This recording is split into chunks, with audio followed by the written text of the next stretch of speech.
welcome back to the channel and another ReactWorks reaction video. Today we're going to be looking at what it takes to gain a Victoria Cross, which is the highest and most prestigious award of the British honour system. It's basically awarded for valour in the presence of the enemy, and it's given to members of the British Armed Forces. From my understanding, most are received if you don't return from battle. Obviously, few are awarded to people that have lived through the said action. So without further ado, we'll get on to today's video. If you could subscribe, like, comment and share, that'd be great. And let's get to it. In September of 1944, the Allied armies were advancing fast towards Germany. But a huge obstacle stood in their way: the River Rhine. An audacious plan to capture 8 of the bridges across it in one fell swoop started well. But everything went disastrously wrong with the final quarry: the bridge at Arnhem.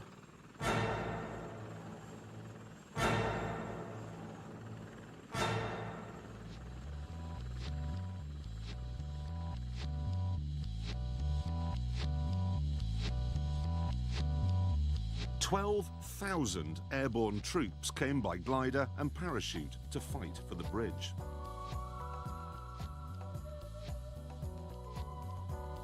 It was the biggest airborne assault ever. But it didn't work.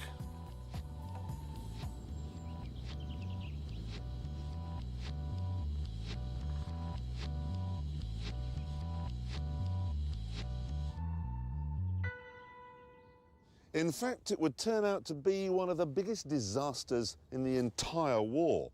Of the 12,000 men who came here, only 3,900 got out again. However, the battle produced some of the most astonishing feats of bravery in British military history. One of the men fighting here was Major Robert Kane of the South Staffordshire Regiment. He arrived in the war zone by glider on September the 18th, just another ordinary man who'd given up his ordinary job to fight in the war. But 10 days after his glider landed in this very field, this ordinary man would have done something extraordinary. He would have won the world's highest award for valour, the Victoria Cross.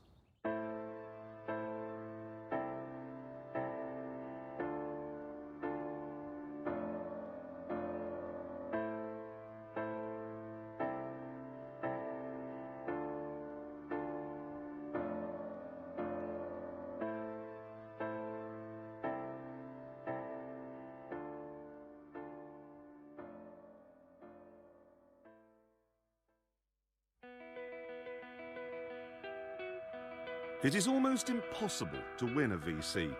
In the 150 years since it was created, the number of British and Commonwealth troops who've seen action is in the tens of millions.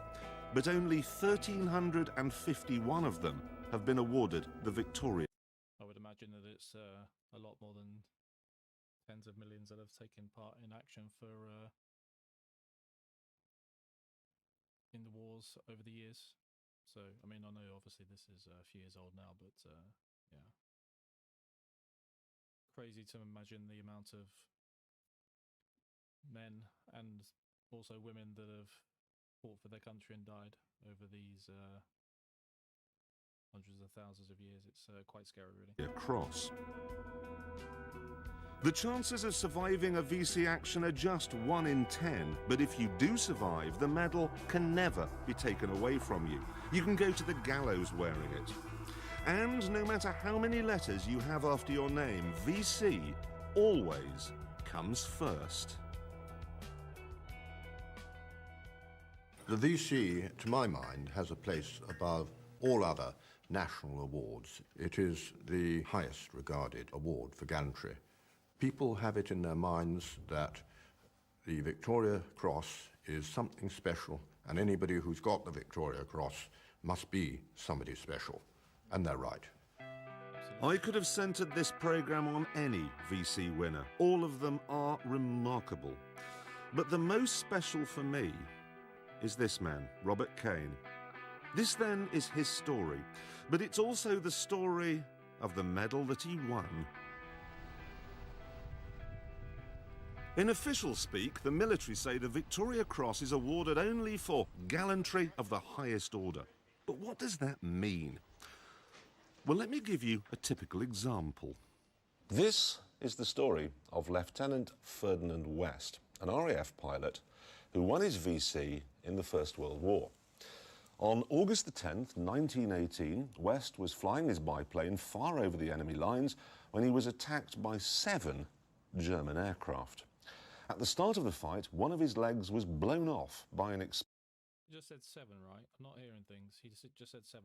Flying his biplane far over the enemy lines when he was attacked by 7 German aircraft. At the start of the fight, one of his legs was blown off by an explosive bullet and fell into the controls. West lifted his leg clear of the controls and, although wounded in the other leg, manoeuvred his machine so that his rear gunner was able to get several good bursts into the enemy aircraft and drive them off. All 7 of them. Through sheer grit and determination, West then landed his plane safely and, although rapidly weakening and semi-conscious from the loss of blood, insisted on filing his report on the enemy troop positions before receiving medical attention. And the extraordinary thing is, the report here filed by his rear gunner said that he didn't know that the pilot had been wounded until after they landed. West never thought to mention that his leg had been blown off. Can you imagine? I mean, I fully understand that adrenaline pumps through, you know, if you're in the middle of I mean, I've never been in a battle, so I have no experience of it, but I would imagine that if you're in the middle of a battle, adrenaline's flowing and blah, blah, blah, and, you know, you kind of get on and do the job you were trained to do. But to think that you'd have a limb severed from your body, granted in the midst of an airborne battle, and to continue doing your job to the highest level and getting back home safely, and then sort of saying, oh yeah, my leg got sort of blown off. I mean, no words, really.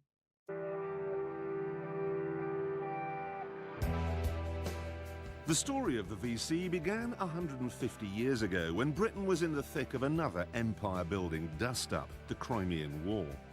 There was huge bravery, but the system for rewarding this gallantry was a shambles.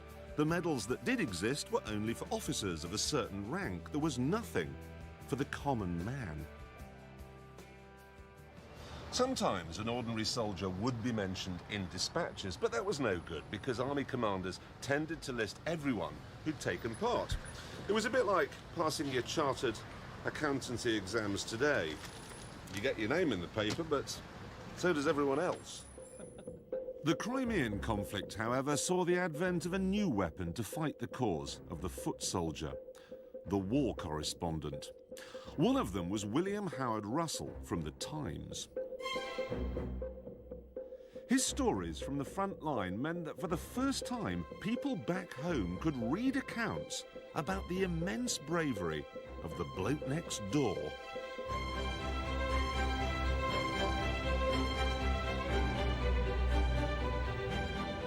One of the people who read these reports was Captain Thomas Scoble, an MP, who proposed a motion in the Commons on December the 19th, 1854, that the Queen should create some kind of medal, an order of merit, he said, for distinguished and prominent personal gallantry, to which every grade and individual, from the highest to the lowest, may be admissible. Unfortunately, the idea met with strong resistance from army commanders. They argued that the success of the British Army was based on the discipline of its formations, and they didn't want a medal that recognised individual acts of heroism in case it encouraged soldiers to break ranks and disappear off on their own. However, the top brass was about to be outgunned.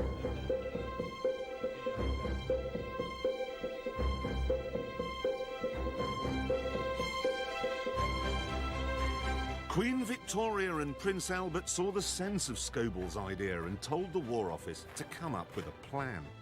Not being terribly adventurous or enthusiastic, the civil servant suggested something traditional, an ancient order of some kind, perhaps. This is the document that they prepared.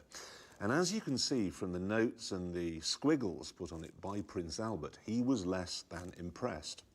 You can see here he's crossed out this bit where it refers to the order because he didn't want it to be seen like joining a Masonic lodge. Here in the margin, look, he's actually referred to it as a cross granted for distinguished service, which will make it simple and intelligible. That is very forward-thinking for the time. And here, he even suggests a name for it: the Victoria Cross.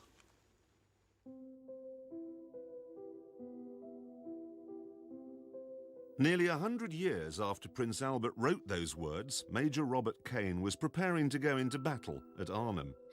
He was no career soldier, just an oil company executive from the Isle of Man. So, what sort of chap was he? He was very kind and he had a great sense of humour. I used to drink in the bar. He always bought the drinks. Well, my strongest memory is that you hadn't got to be frightened of him. That you could go to him and speak to him of anything. I would personally, if I'd been asked to follow anyone, I'd have followed Robert Kane. I had complete confidence in men. You can't really ask for more of a glowing report than that, really, from the people that you serve with. Says a lot about the guy. Of anything. I would personally, if I'd been asked to follow anyone, I'd have followed Robert Kane. I had complete confidence in men. Yeah. The battle plan that brought Kane to Arnhem was called Operation Market Garden, and it was very simple. Allied forces would parachute into Holland and seize a line of strategic bridges. This would create a highway that would allow the Second Army to charge north, over the enemy defence lines, and down into Germany itself. The war, it was said, would be over in a matter of weeks. Now, the most difficult bridge to capture would be the one furthest north in the Dutch city of Arnhem. But a small band of British paratroopers from the first wave of landings did manage to capture the north end of what's now known as the Bridge Too Far. Major Kane arrived in this field 24 hours after the first landings. There'd been a problem with his glider back in England, but his job remained the same. He had to get his company of 22 men to the bridge as fast as possible to help out. Sounds simple, but it wasn't. First of all, the whole point of airborne troops is surprise. You don't know they're coming until they're there. But because Kane arrived 24 hours after the first wave, the surprise was gone. And to make matters worse, the landing zone was some 8 miles from the bridge. So, thanks to some incompetent planning from the top brass in England, the Germans knew that Kane and his men were coming, they knew where he'd landed, they knew where he was going, and they had the wherewithal to do something about it. By sheer coincidence, the German army had parked 2 divisions just outside Arnhem. That meant tanks, artillery guns, half-tracks, and 12,000 SS Panzer troops. Lined up against this wall of armour was the airborne British soldier who, by the nature of his job, travelled light. He only had a Sten gun or rifle, knives, grenades. Only a few anti-tank weapons were brought because no one thought they'd be needed. The British troops simply didn't know about the strength of the German opposition, as they started out on the 8-mile walk to the bridge. And I think from recollection that like Jeremy Clarkson just said there, I think it was the 9th and 10th SS Panzer divisions. I'm not sure if he actually said that. I didn't pick that up, but so there was sort of 20 something guys, British guys, against 2 elements of the 9th and 10th Panzer, SS Panzer Division. I think as well, I'm not sure again that it was mentioned, I don't think it was, but I think the British 1st Airborne was supported by a Polish parachute brigade as well. I'm pretty sure that's right, but I might have been thinking about one of the other bridges that was being captured and they were there, but I'm pretty sure it was. So I mean, not for the first time within the war, I guess from all sides, that that the planning wasn't done to the best, wasn't done to the highest order, and unfortunately that always causes issues. So plan again, I guess. Kane's men made it with no real problems at all to this very spot, just 2,000 yards from the bridge. They could actually see it over there, and they could almost certainly hear the small company of British soldiers fighting to hold on to the northern end. But they couldn't get there.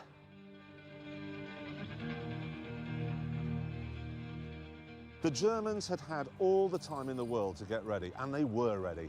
Down there, on the other side of the river, they had artillery.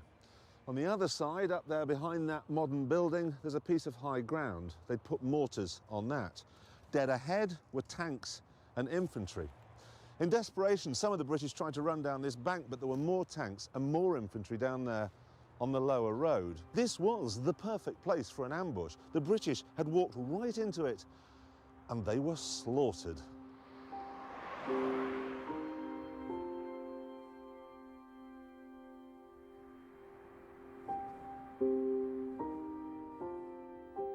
Of the 400 South Staffs who fought here, only 100 would escape. Kane called it the regiment's Waterloo.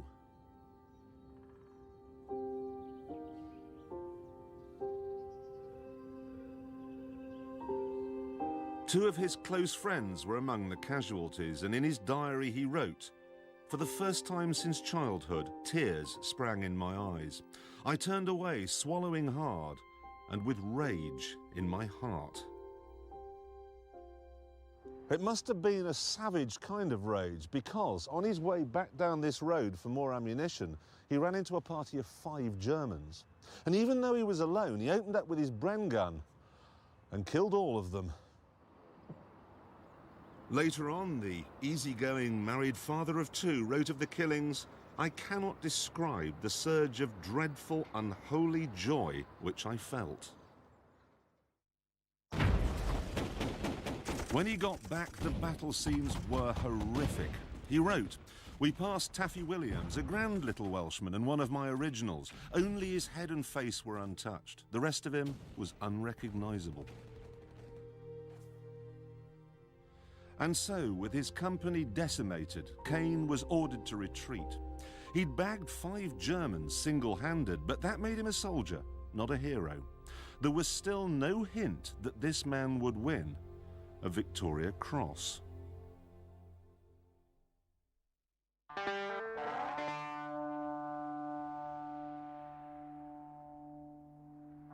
This, the world's ultimate medal, was deliberately designed to be simple.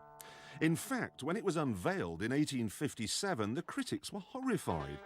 The Times called it poor-looking and mean in the extreme.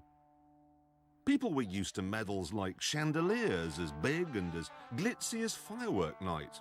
It was always assumed that the grander the medal, the brighter it should be.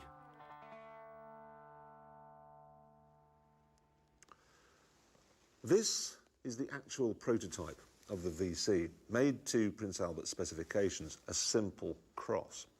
Now, when Queen Victoria saw it, she loved it. In fact, if we look on a real one, which I've got here, we can see the only change she made is to the bar. She added some laurel leaves and a little V. And that's it. The highest award for gallantry.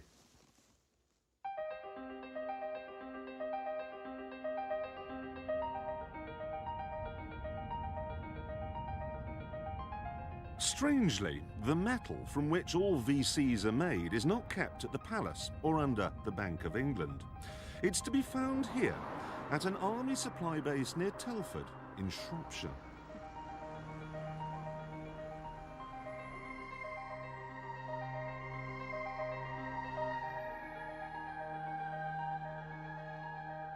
It's in these sinister buildings that the army stores its rifles, its machine guns, its artillery pieces, its nuclear and chemical warfare suits. 250,000 items with a combined value of £1.4 billion, enough to win a small war.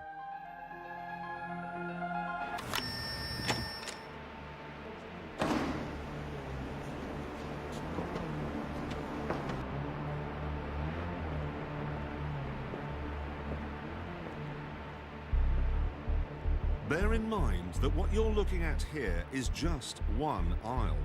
And there are 8 aisles in every unit. And there are 4 units in every building. And there are 20 buildings.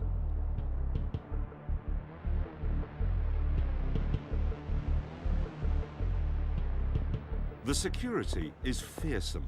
But even so, the most precious thing they have here is kept in its own safe.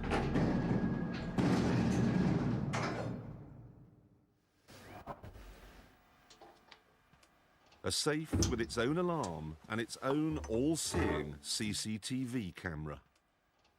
You would hope that the CCTV had been updated since this video was shot, because those monitors look pretty ancient, to be fair.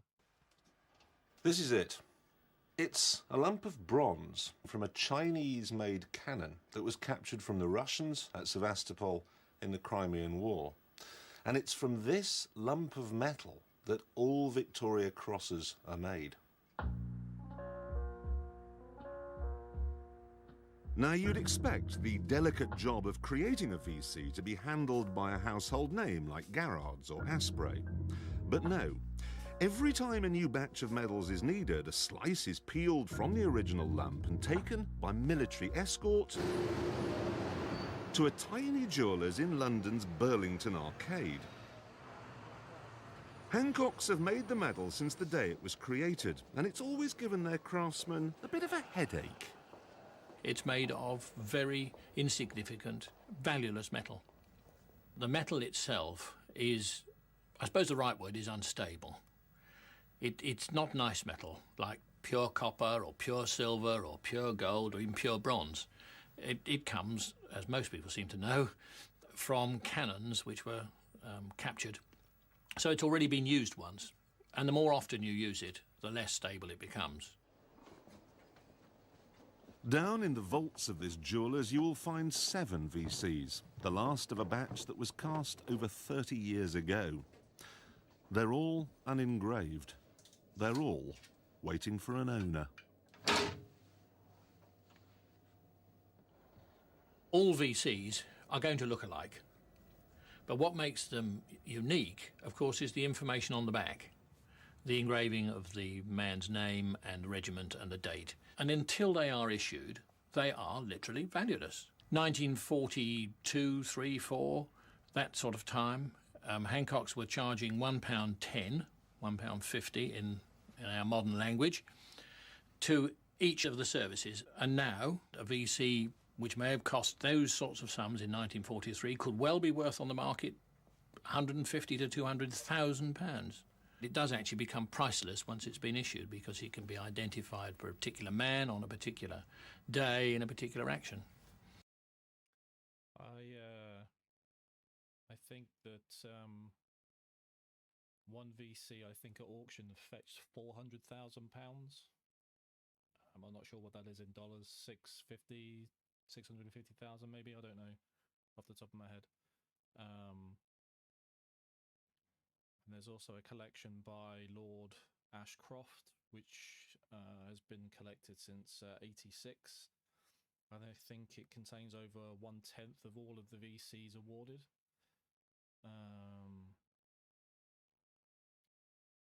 Yeah, and I think it went on public display at the Imperial War Museum. I'm not sure if it's still on public display now, to be fair, but yeah, I think I'm sure it was at the Imperial War Museum. Can't say that very well. Imperial War Museum, yeah, but it was on display. But yeah, I think that the top selling VC thus far was sold for 400,000. And it's the history which is carried forward. So, as a piece of jewellery, the Victoria Cross is worthless. But as Queen Victoria understood all along, the medal itself isn't important. It's the story that goes with it that matters. And back in Arnhem, Major Robert Kane's VC story was about to begin.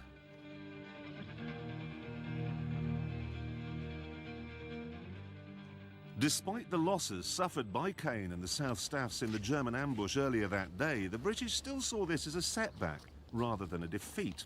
And Kane's next task was to come here to a nearby hill called Den Brink.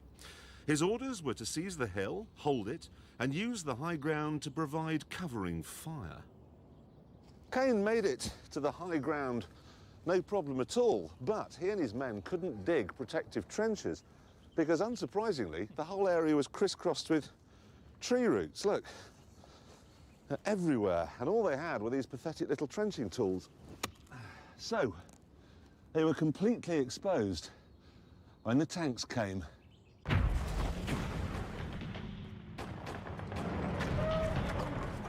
It was another massacre. Tank shells and mortar fire rained down on Kane's men, who couldn't find any protection in the ground. For the second time in a day, he was forced to retreat, writing later, "It would have been a sheer waste of life to stay there. I felt extremely dejected. I knew our particular effort to get through to the bridge had been a failure."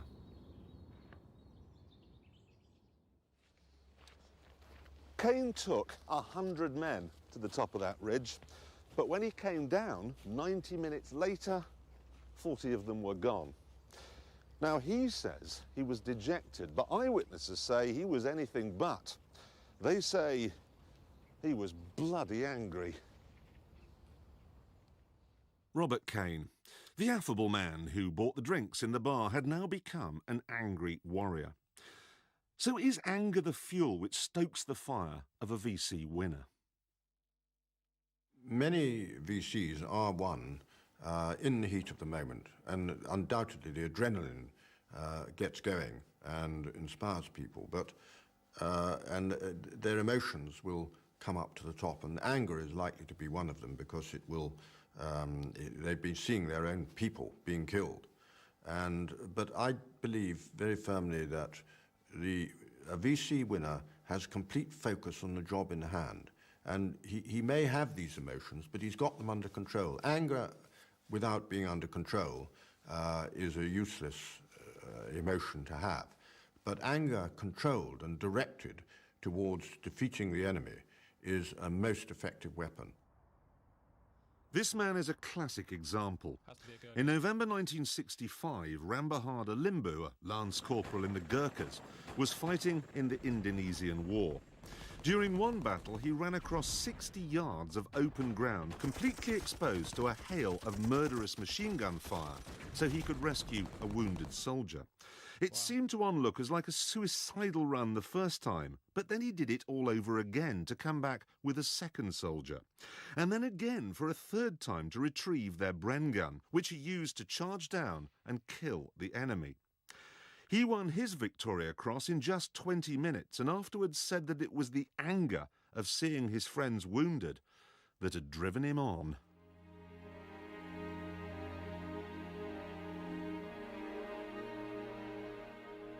Limbu is a rare breed, one of only 15 VC winners who are still alive today.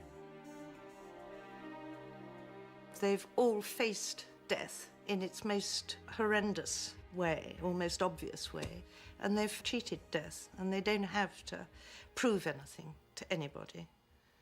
They're at peace with themselves. If anyone can shed light onto the character of a VC winner, it's the secretary to the Victoria Cross and George Cross Association, Didi Graham. She's known more VC winners than anyone else. The principal common quality amongst Victoria Cross holders I've known is an overriding humility and the huge inner strength, which doesn't need to show off or throw their weight around in any way at all. Commander Ian Fraser typifies this modesty.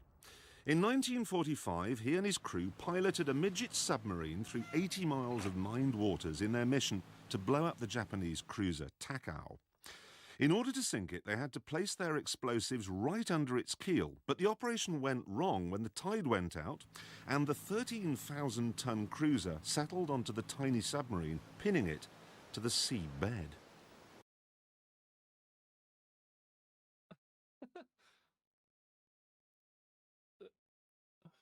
When we got stuck and the tide was going out and the cruiser sat down on us, then I really got worried because I wasn't quite sure how I was going to get out, because I was still determined to get out the other side. I bet. And we sort of went full ahead on the engine and full of on the motor, sorry, full ahead on the motor, full of and we dug a trench in the seabed by going backwards and forwards, and eventually we came out from underneath.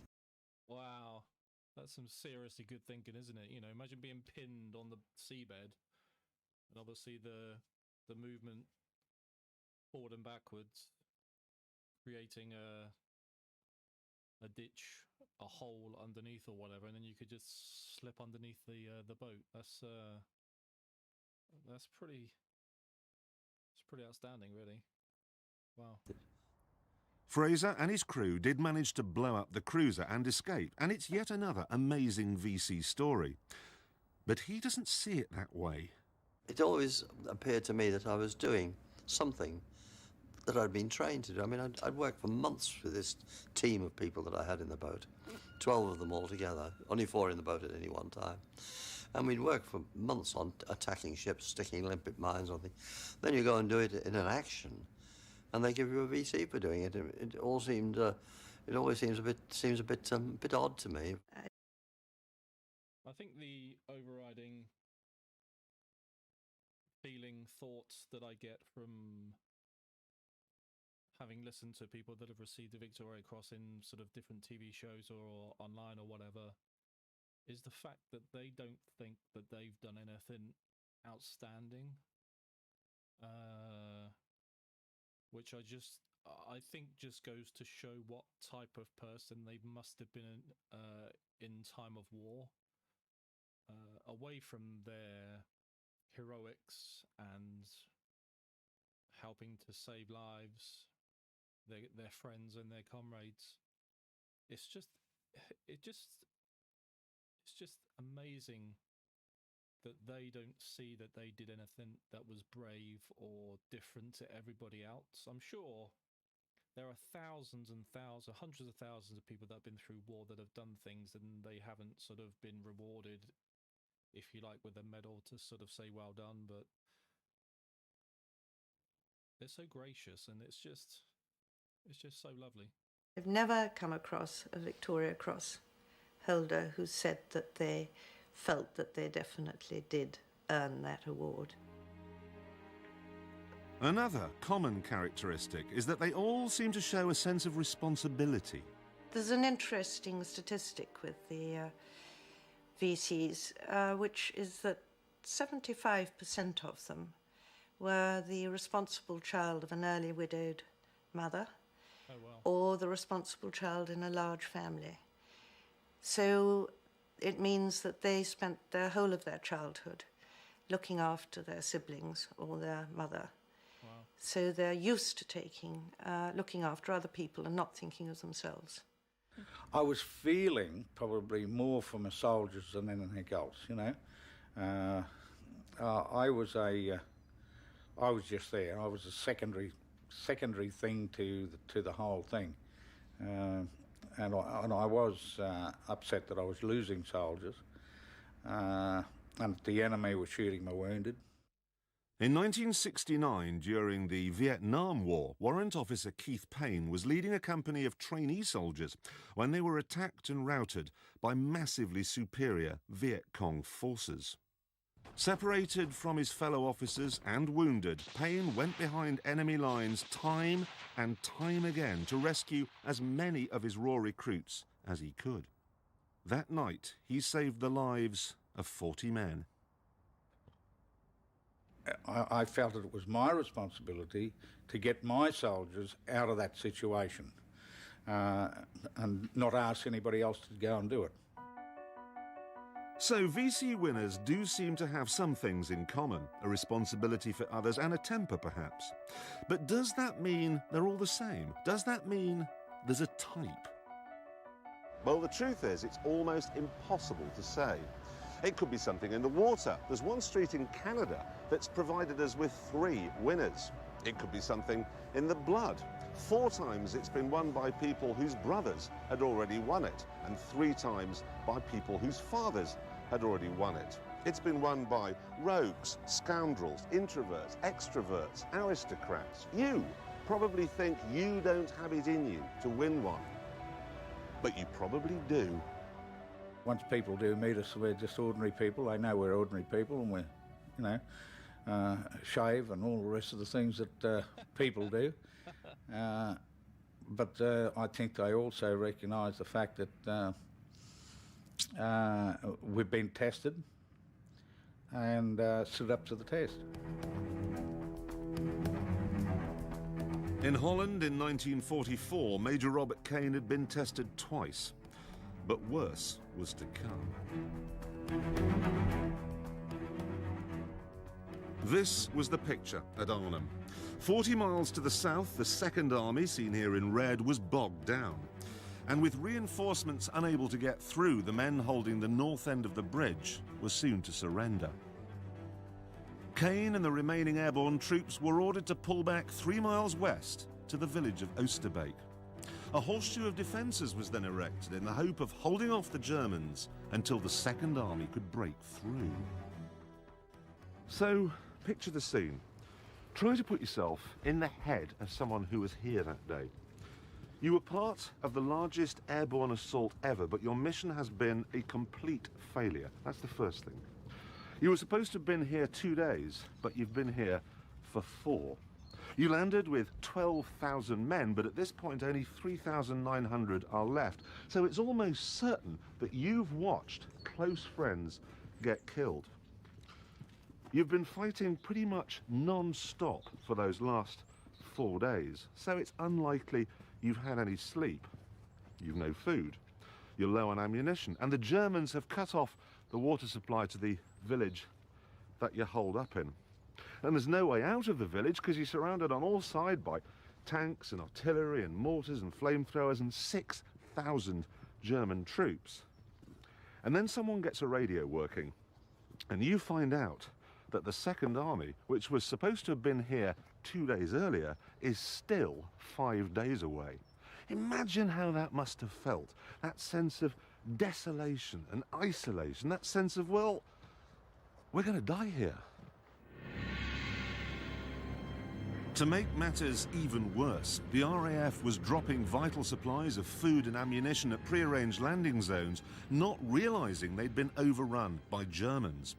The British soldiers in Oosterbeek actually watched almost 90% of the drops fall into enemy hands. So the Germans must have felt optimistic, but they were reckoning without Robert Kane. His job was to defend the tip of the horseshoe by the river. This was the short straw, because if the Germans came through here, they'd cut everyone off, and the Brits would be finished. That night, an eerie silence descended on the bridge. Everyone knew that meant the British holding the North End had finally surrendered, and as a result, the Germans could now turn all their attention to the siege of Oosterbeek. What's more, as the British forces grew weaker, the Germans were being reinforced with men and equipment from home. Equipment that included their most formidable battle weapon.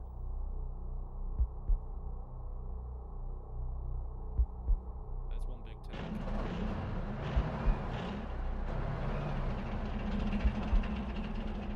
The Tiger tank was the king of the German divisions, the biggest armoured vehicle they'd ever made. It weighed 57 tons. Its armour plating was 4 inches thick. The shells it fired were from an 88mm gun. It could blow anything to Kingdom Come with complete impunity. And a herd of them was headed straight for Kane's position. On the second day of the siege, a Tiger tank rumbled down the street at the top of that bank over there. Now, Major Kane was down here on this piece of waste ground, armed with a Piat gun. Now, British troops hated these things. It was a botched piece of design. It was heavy, it was ungainly, it was inaccurate, and the shell it fired was virtually useless against all known sorts of German armour. And those were the good things about it. The bad thing was trying to cock it. You had to stand on the end like that and then pull it up to tighten the spring, which isn't so bad now because the spring's 60 years old and quite weak. But back then that would often take 2 guys. And then, once it was done, you had to seat the shell, which meant feeding it in like this. It's immensely fiddly even today, so what it must have been like when you had 50 tons of Tiger tank bearing down on you. Isn't bear thinking about. Kane managed to load the Piat by himself and take up position behind a little hut. He waited for the Tiger to be 30 yards away, took aim and fired. It was a good shot. The shell went right underneath the tank and blew up, causing no damage whatsoever. All it did was alert the crew inside to the fact that he was there. A shell from the tank's 88mm gun blew the hut to smithereens, but at the last second, Kane grabbed his Piat gun and ran for cover past the tank's machine gun to a laundry. And once he got there, he reloaded the Piat and got ready to fire it again. The second shot was as good as the first, but the effect was exactly the same as well. Nothing. So the tank turned its gun again and fired again. And this time it killed Kane's spotter, Lieutenant Ian Meikler. Now, at this point, a sane man would have got out of there.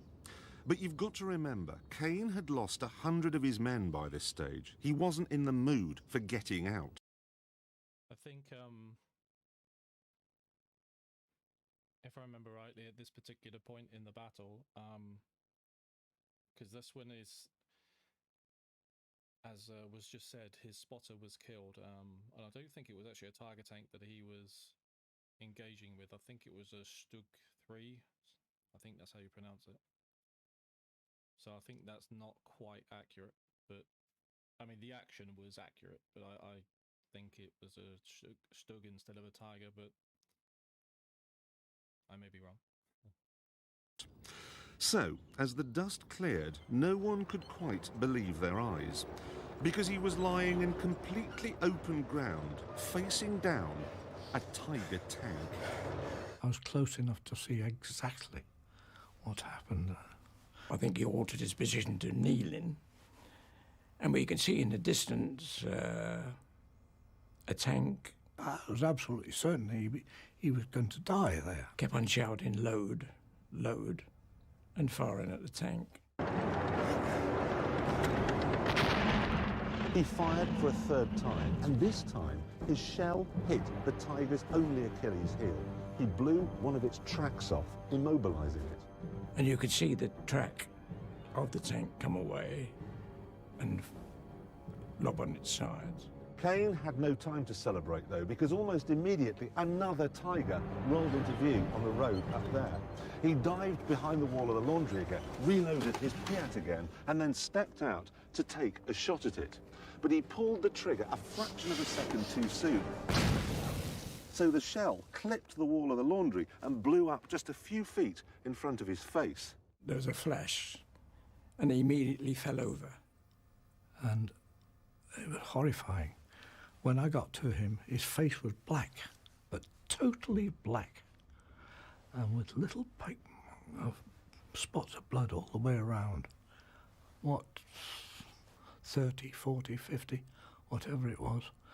And he was saying, I'm blind, I can't see. So several of his men carried him away to the copse, 10, 15 yards away. I stayed with him no more than 6 or 7 paces, I shouldn't think, holding his hand. It seemed like he was finished. But 45 minutes later, he was back. His sight had returned, and that was enough. The shrapnel wounds he would cope with. Can you imagine being in that situation and sort of, you know, having a mortar-type device explode in your face, and then sort of less than an hour later, you're kind of brushing yourself off and getting on with the job, and let's get back into battle. I mean, I don't think there are many people out there that would do the same, you know. I mean, I understand that in extreme circumstances, people do extraordinary things, but I would be surprised if many people would be, you know, in the position where they would do that. But you know, just goes to show the well, just how amazing this guy was. I mean, just unbelievable. And this chap came out of the copse with his face blackened, and he got down immediately on the Piat gun. I was staggered, utterly staggered. I thought, well, he must be a very brave man to be knocked out, probably, and then come back and take up the same position and still hit tanks. I couldn't understand why such a brave man didn't say, well, I've had enough. He'd done his lot and still kept going. But he was still firing when we left. By the end of that day, day 2 of the siege, Kane, according to eyewitnesses, had destroyed 3 tanks. No one had ever done that before. He had begun to win his VC.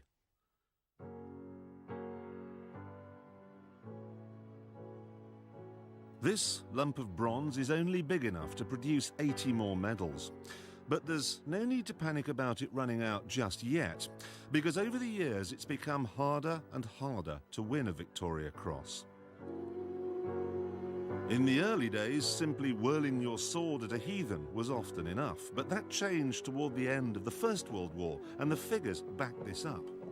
In World War I, 634 medals were awarded, but in World War II, that dropped to just 182. The bar had been raised to an almost impossible height.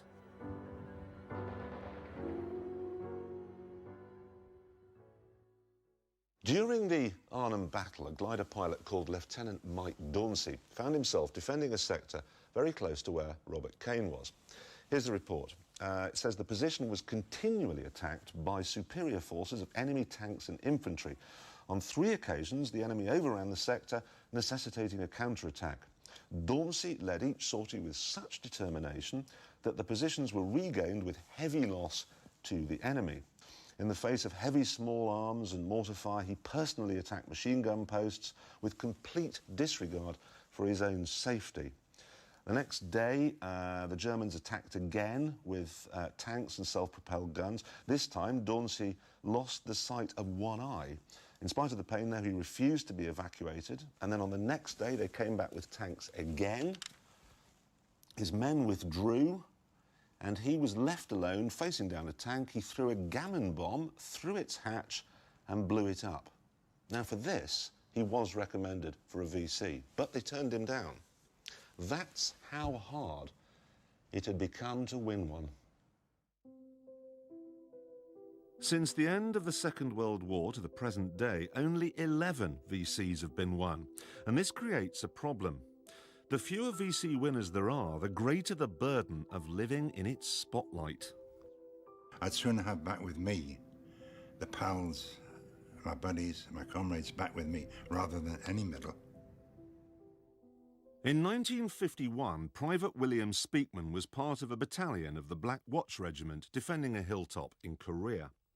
The hill was attacked by 6,000 Chinese soldiers, and with the Black Watch troops outnumbered by 12 to 1, the situation looked bleak. But as the hill was about to be overrun, Speakman appeared like a 6'4" human grenade launcher. And I thought, well, all this stuff has been done. We've primed them. I might as well use the bloody things, you know. So that's it. And we went up there and we just did it. 10 times he went back for more grenades, and then when they ran out, he lobbed beer bottles and ration tins at the Chinese, anything he could get his hands on. Eventually the attack was broken, and Speakman was a hero, but he found it hard to cope with the attention the VC brought. He told one reporter that the medal made him feel like a freak in a freak show. Sometimes it gets a little bit too much. Not sometimes, a lot of the time it gets too much. People try to do something for you. They try to say thank you in their own little way. They say, well, tell me what happened. You either don't want to, or sometimes you just say, well, no, I've forgotten all about it now. And that's the truth. It's a bit overwhelming for an ordinary person. The difficulty with the Victoria Cross, or an award of that standing being awarded, is you were just beginning to get over the shock and the horror of what you've been through. And then you're given this award and you have to relive it all over again, probably for the rest of your life, because people will be asking you about it for the rest of your life. They're just incredible people. I'm being soft about them, because they were tough men in their day. But when I first started being involved with the association, there were 450 alive, and now there are only 15. So there's been a lot of sadness. But we've had some incredible times together.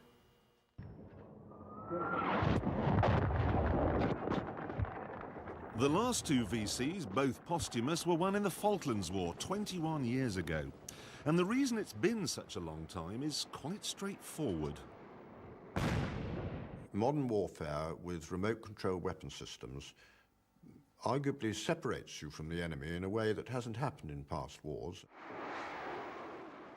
It gives you an idea of how rarely you can justify a VC and how infrequently the opportunity, and it doesn't need an opportunity, the opportunity to win a VC comes past your door. The days of soldiers sticking their heads above the parapet and taking out half the enemy with nothing but a fruit knife are gone. The days of soldiers like this man, Gurkha rifleman Lakiman Gurung. In Burma, on May the 13th, 1945, Gurung was manning the most forward post of his platoon when 200 Japanese soldiers attacked the position. Grenades were thrown into his trench, which Rifleman Gurung snatched up and threw back. Unfortunately, the third grenade exploded in his hand, blowing off his fingers, shattering his right arm, and severely wounding him in the face, body, and right leg. For the next 4 hours, wave after wave of fanatical attacks were thrown in by the enemy, and all were repulsed, even though Gurung, alone in his trench, had to load and fire his rifle using only his left hand. Of the 87 enemy dead counted in the vicinity after the battle, 31 lay in front of Gurung's position. 31.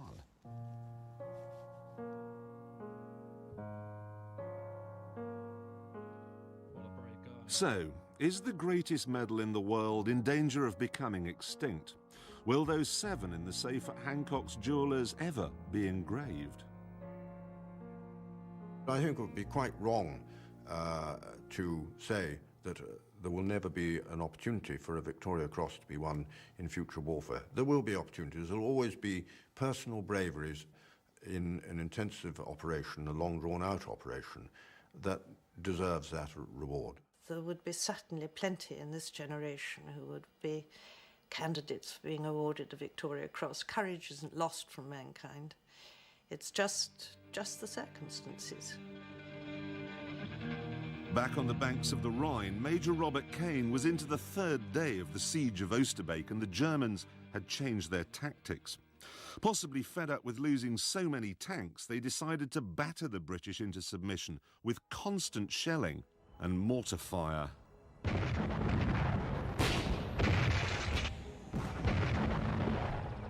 The Germans, by this stage, had ringed the British positions with 100 artillery guns, along with 12 of the dreaded Nebelwerfers, multi-barreled mortars which fired 6 bombs at a time. I mean, can you imagine?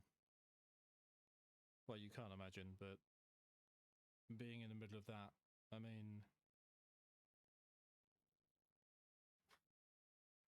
it must have been absolute hell. Horrific. Somehow this bombardment seemed to inspire Kane, driving him to ever greater feats of bravery. While most of the troops kept their heads down and their fingers crossed, hoping a shell wouldn't land on them, he went in search of tanks. Witnesses spoke of a madman running through a hailstorm of fire in these very streets, with his trousers torn off, blood pouring from wounds in his legs, firing his Piat at tank after tank after tank. And they said he's firing, some were saying he's firing the Piat from the hip, like a bloody cowboy. There was this figure, wounded, bandaged, dirty, dishevelled, but still coming round, still wherever the point of danger was, still encouraging the men all the time. Some were saying he'd knocked 4, 5, 6 tanks out. Yeah, you can put yourself in the Germans' position and saying, whoever's knocking out these tanks must be, well, someone out of this world, I'll say. In his diary, he says his feet felt like they had 1,000 pins sticking in them and that his socks filled with blood. Later in the day, he says he felt something hot and sticky running down. Turns out he'd fired so many shells, one of his eardrums had burst. He disregarded his own wounds. He was wounded, seriously wounded and bleeding and torn to shreds, yet he fought on because that was his duty. He refused to go back for medical treatment until there was a lull in the battle. He fought with a total focus on what he was meant to be doing, and many VC holders have this sense of focus. They have a focus that sees that clearly what they've got to do, and they must do that regardless of the effect it has on his own life. And this selflessness is perhaps the key issue in winning a VC. To understand just how important this business of selflessness is, you need to know the story of John Cruikshank. Cruikshank was the captain of a Catalina flying boat, which was very badly shot up during a suicidal attack on a U-boat. Although he sank the U-boat, one of his crew was killed, 3 others injured, and Cruikshank himself was hit 72 times, including wounds to both lungs. So there he is, with his lungs hemorrhaging, slipping in and out of consciousness and barely able to breathe. But he was determined to bring the wounded crew home safely, so he kept the plane in the air for an hour until the sea conditions were safe enough for a landing. And that's an amazing story, but it's not as amazing as what the Secretary of State has written here. He says, "I think that the VC has been earned in this case, although an element of self-preservation enters into it." And that's the tricky bit. You see, if you're the captain of an aeroplane, you bring it back and therefore save the lives of everyone on board. You also save your own life. You can't really win. Arnhem was a lost cause too. There were so many wounded British soldiers by the 4th day of the siege that the Germans sportingly arranged a ceasefire so they could be evacuated. Kane could have gone. He was a wreck. He was half blind, he was half deaf, his legs were perforated with machine gun and shrapnel wounds. But he chose to stay, and that meant he was still here on the 5th day of the siege.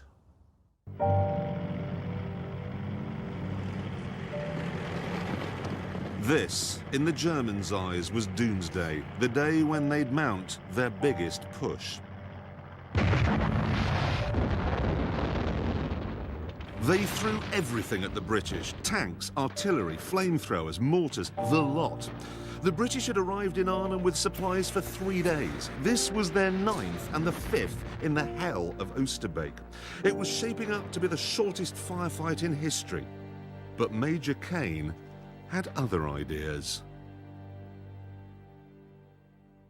Kane found himself down by the church, and pretty soon he was out of ammunition for his Piat.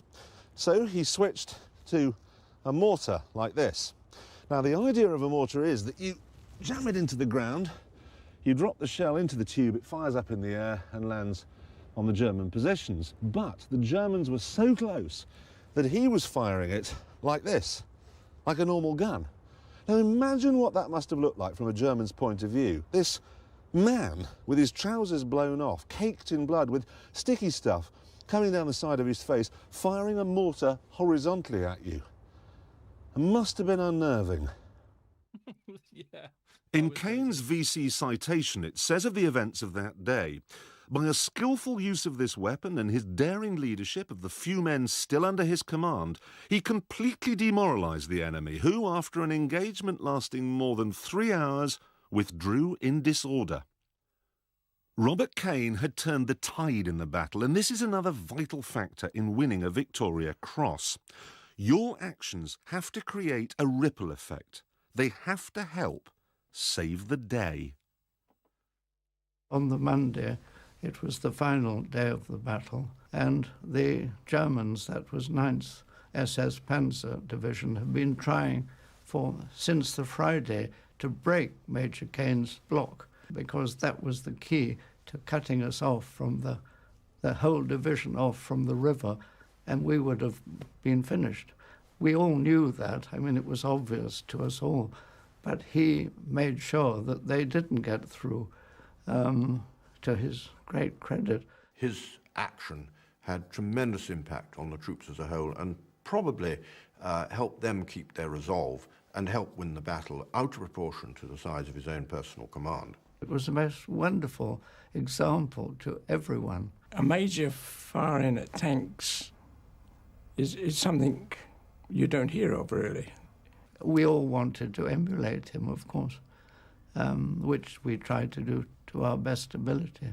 The effect that Major Robert Kane had on the men was obviously his leadership, and the fact that they were on the defensive, but he was moving, he was showing himself, he was rallying where there was the greatest danger, and that has the most huge impact upon people who have just got to stay there and endure and be brave. They need something to focus upon. He was that focus. He led by example completely. I mean, I'm sure that whoever got back over that river of the South Staffords could owe that fact to Bob Kane.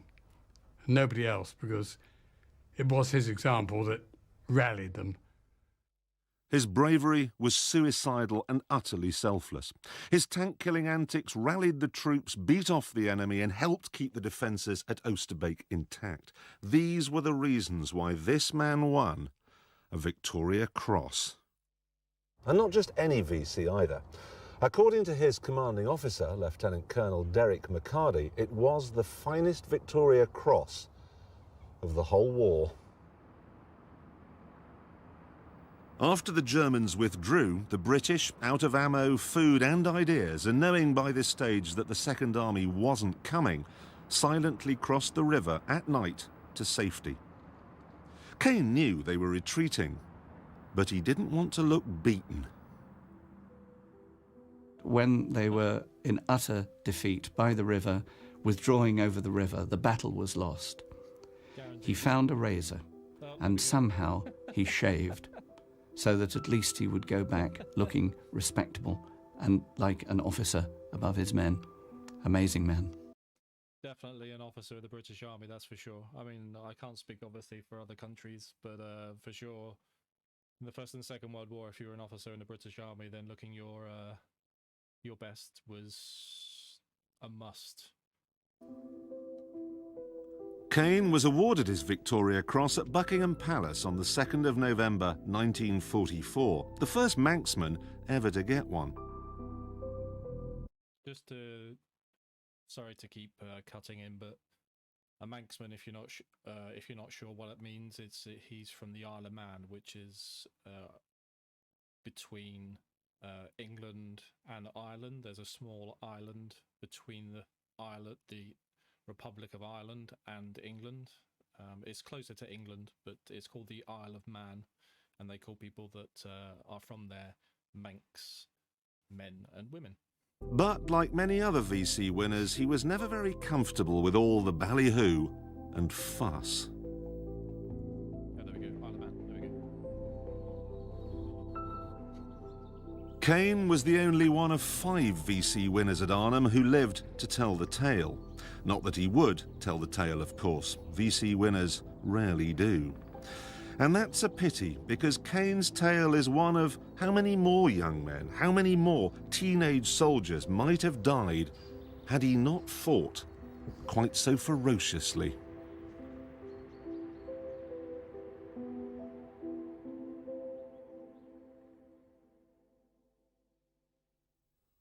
After the war, he left the army and went back to working for Shell in Nigeria and the Far East.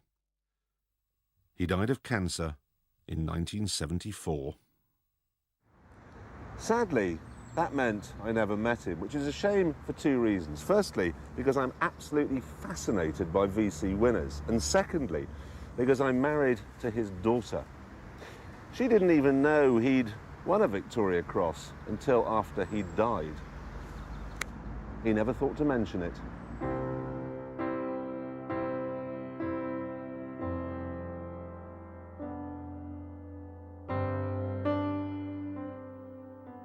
You know, we've a rather warped sense of what constitutes bravery these days.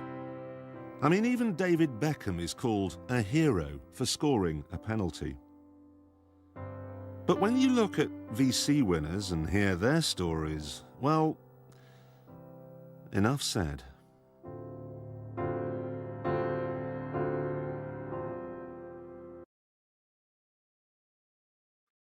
Wow.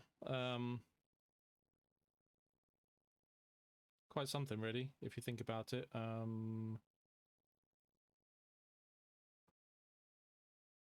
You know, just a selfless guy, you know, just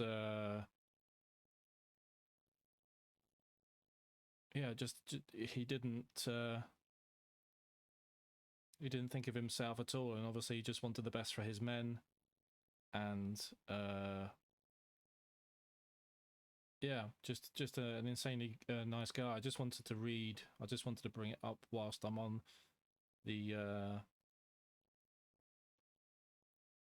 note from the War Office, which reads, on the 2nd of November 1944, the King has been graciously pleased to approve award of the Victoria Cross to Captain, or at the time he was temporarily a Major, Robert Henry Kane, the Royal Northumberland Fusiliers, the 1st Airborne Division, and he was from Salcombe in Devon.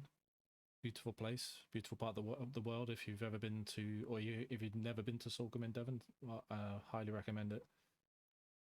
In Holland, on the 19th of September 1944, Major Kane was commanding a rifle company of the South Staffordshire Regiment during the Battle of Arnhem, when his company was cut off from the rest of the battalion, and during the next 6 days was closely engaged with enemy tanks, self-propelled guns and infantry. The Germans made repeated attempts to break into the company position by infiltration, and had they succeeded in doing so, the whole situation of the airborne troops would have been jeopardized.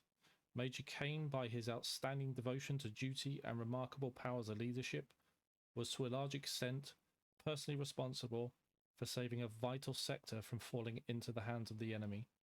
On the 20th of September, a Tiger tank approached the area held by his company, and Major Kane went out alone to deal with it, armed with a Piat. Taking up a position, he held his fire until the tank was only 20 yards away when he opened up. The tank immediately halted, turned its guns at him, shooting away a corner of the house where this officer was lying. So obviously that was part of what was in the TV show there.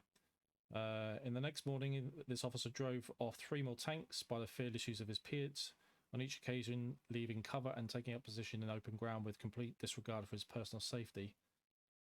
On the 25th of September, the enemy made a concerted attack on Major Kane's position using self-propelled guns, flamethrowers and infantry. Again, what was on the film, and Major Kane was armed only with a light 2-inch mortar, which he used like a cowboy. Throughout the whole course of the Battle of Arnhem, Major Kane showed superb gallantry. His powers of endurance and leadership were the admiration of all his fellow officers, and stories of his valour were being constantly exchanged amongst his troops. His coolness and courage under incessant fire could not be surpassed. Yeah, just crazy, really. And I just wanted to add as well that when he left the army and went to work for Shell, as in the film it said, in East Asia and West Africa, in 1951 he was actually elected to the Nigerian House of Representatives, which is pretty awesome too. And he actually returned to Britain in 1965, and he settled in the Isle of Man in his retirement, and he passed away in 1974 in Sussex. 2nd of May 1974 in Crowborough, Sussex. His body was cremated at Worth Crematorium, and his ashes interred into the family grave on the Isle of Man. So there we go. Not more really to be said. An unbelievable guy. I mean, many stories within that video there of some brave souls. Yeah, you can't really say much more than that, really. Very moving, and yeah, just astonishing, really. Anyway, that's the end of today's video.